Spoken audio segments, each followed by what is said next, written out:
Several critical factors affect patient survival and neurological outcome after an out-of-hospital cardiac arrest, from high-quality compressions to effective ventilations and CPR feedback.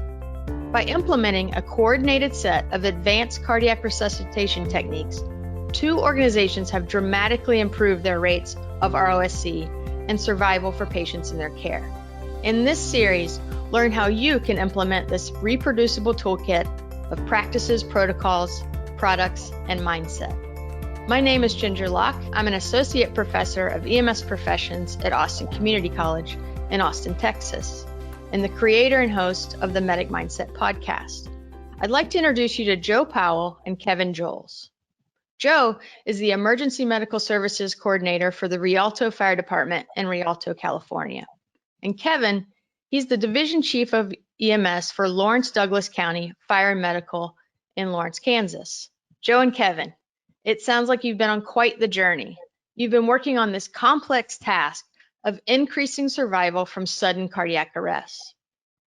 I'm sure you've learned a ton. I've actually followed your story in other publications, and it's an honor to be talking to you firsthand. I want to pick through your brains. I want to pull out the key takeaways from your experience, because the experience you have is highly polished from days and days of being immersed in this journey. Can you talk to us about what you've learned about what you're calling advanced cardiac resuscitation?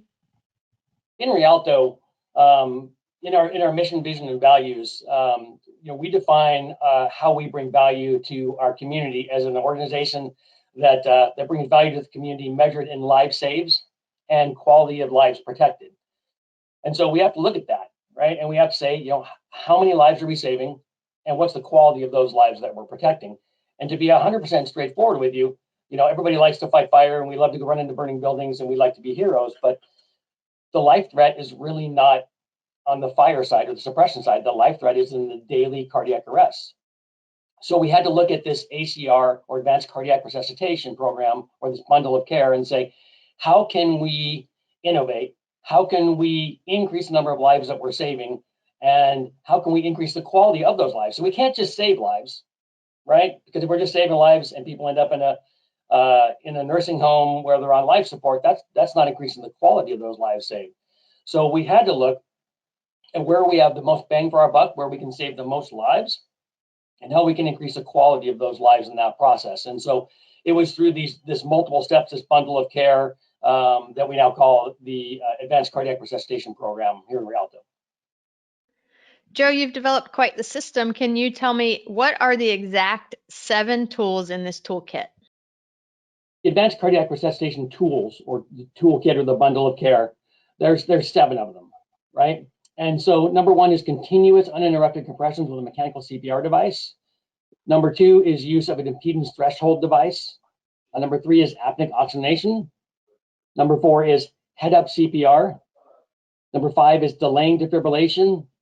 Number 6 is expanded use of waveform capnography. And number 7 is deprioritizing epinephrine. When we're talking about the ACR program, or the bundle of care, and all of the tools together, I think one of the important things to note, because I get a lot of people that will come up to me after I lecture someplace or after we talk and say, hey, Joe, tell me the one thing. Tell me the one thing, just the one thing. We don't want to do all those things. I want to do the one thing that makes the difference, right? And there is no one thing that makes the difference here. There is a bundle of care. There is like the 7 tools that we're using. And kind of what we figured out when we went back and looked at the data, or Kevin Dearden, our QI guy, went back and looked at the data, we figured out that we went back and looked at the data and we said, okay, so we're about 60% ROSC across the board, regardless of rhythm, regardless of CPR prior to arrival, regardless of downtime, we're about 60% ROSC. And so we took away one of the tools and we went down to about 55% ROSC, right? When we looked at the data, we went back and when we missed one of the tools, we took away one of the tools, we didn't use it for some reason, we were about 55%. Then we went back and said, okay, if we take away 2 tools, we're about 47%, right? If we take away 3 tools, we're at 40%. If we take away 5 tools, or most of the tools, we're back at that 23% we started with. The magic there, or the really interesting fact, is that when you look at that, it doesn't matter which tool you take out. Any of those tools will take that down almost the exact same rate, right? Now, there's some confounding factors there. It's not a perfect double-blind, placebo-controlled, peer-reviewed study in that as we go back and look at it. But it's very interesting to look at it. Regardless of the tool we take out, those numbers drop almost on the exact same rate. And that's very interesting. So it's really about the bundle of care. And it's also about kind of the reproducibility of that. When we did start this ACR program here in Lawrence, we essentially took what you'd already done, and we didn't have to reproduce. We didn't have to go back and take one thing out to see where the numbers went. We had already learned from what you had taught us, and we just implemented the program. And we went in 8 months' time from a 36% ROSC to a 63% ROSC. And we didn't have to play with the one tool in, one tool out. We just went with it and accepted that this was going to be our new norm. And having that ACR just be part of our culture is how we've just continued to drive and implement it into our system and into our cardiac arrest culture. I understand that real-time feedback on the quality of compressions is actually one of the tools. In the classroom, educators think about feedback a lot because we know that a learner who has a coach right at their side, that student can be guided through and kept on track, right? If it's corrective feedback, it helps them make the adjustment needed. If it's affirming feedback, they know they found that sweet spot, so to speak, and they can just carry on. How did you guys get this immediate feedback to the rescuer in the moment of cardiac arrest out in the field? Yeah, thanks, Ginger. The importance of real-time in-field feedback cannot be overstated. And we look at manual compressions and we look at what we do in the field, we realize we're not getting it done like we should. And so when you go back and look at your data, when you look at case review, when you're looking at how much time you're off the chest compared to how much time you're on the chest, you realize that we're off the chest more than we're on the chest. And so there's way too many pauses. Our compression fraction, which is that time from on the chest to off the chest, when you compare that compression fraction, we're really doing a poor job.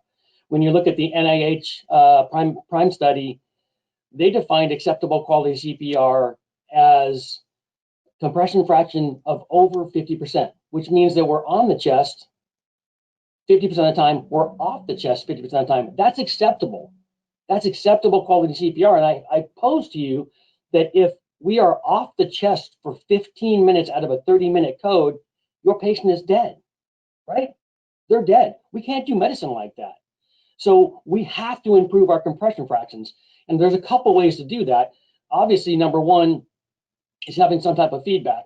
And so I was speaking in Indonesia, in Jakarta, a year or two ago, and we did this study with about 100 medical professionals. We put them in the corner of the room, 1 minute, 70 fluorescent, no distractions, do CPR without feedback, and then do CPR for a minute with feedback.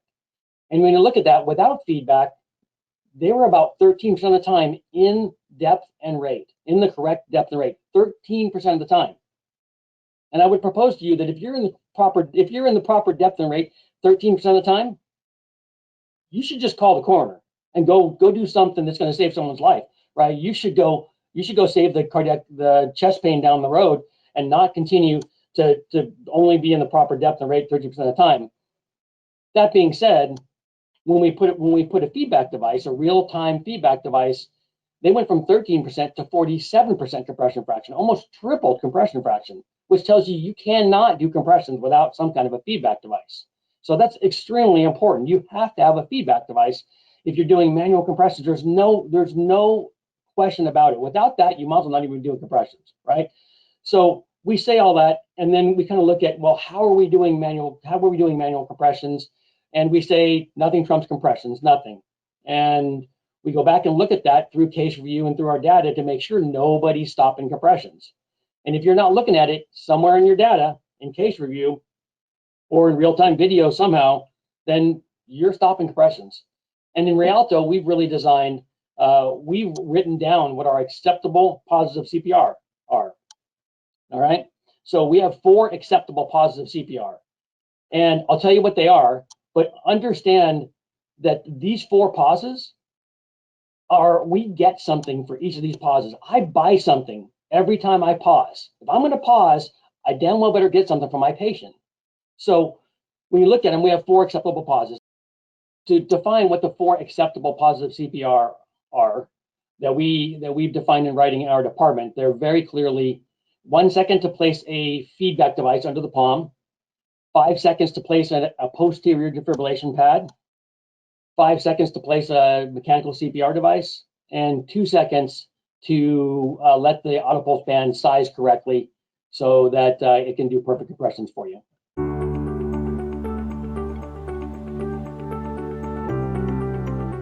And now let's hear from Dr. Joe Hawley. He's the medical director for the state of Tennessee Department of Emergency Medical Services and the medical director for the Memphis Fire Department. And he will explain the science behind higher chest compression fraction associated with higher survival. Well, thank you, Ginger. I appreciate that. It's a fascinating subject to talk about.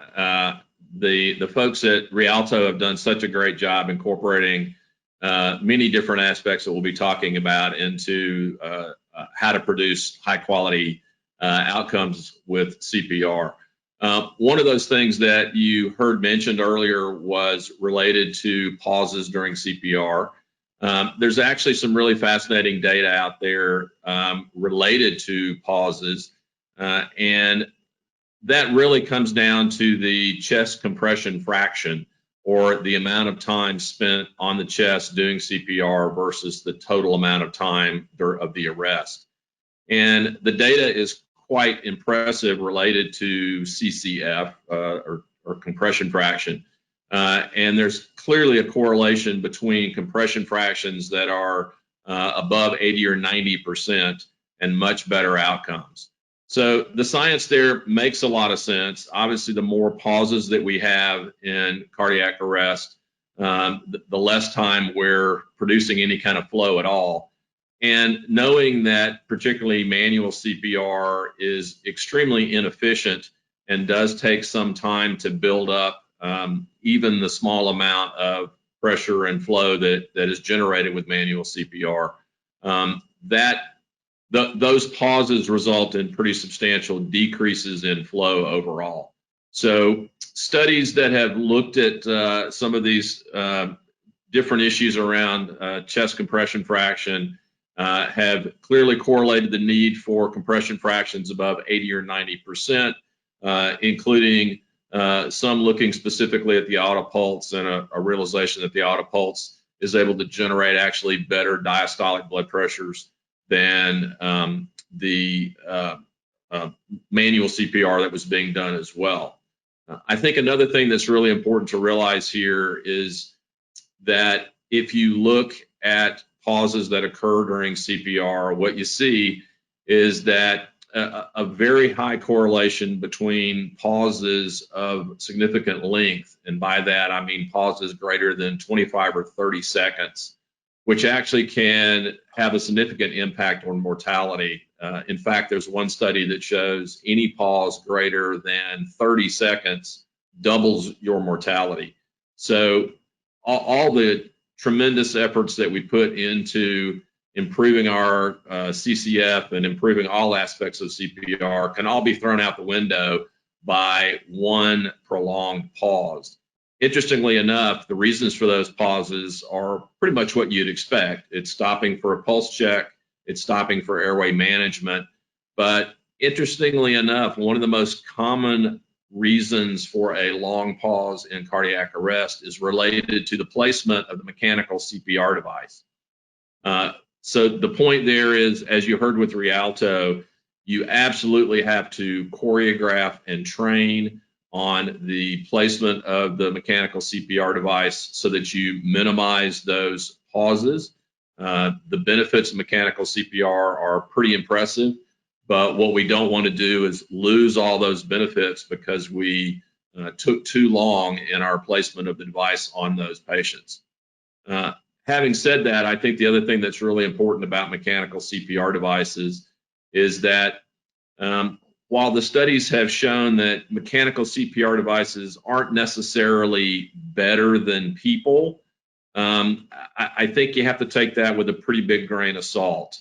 They're not better than people as long as people do it perfect, and people don't do it perfect for very long. So mechanical CPR devices definitely have an advantage in their consistency to deliver not only very high CCF or compression fraction, but proper depth, proper rate, and all those things that are vitally important as part of a bundle of care toward good cardiac arrest outcomes. It's such a pleasure to get to speak with all the guests today. I've read about their work and commitment to the science of improving cardiac arrest management, and to get to hear it firsthand from them was an absolute honor. I hope you enjoyed it as well, and I hope you'll join us for all of the episodes. I'm really excited about the 5th episode because it's going to be live and they will address questions from you. As you watch these episodes and questions come to mind, send those questions to acr@zoll.com. See you next time.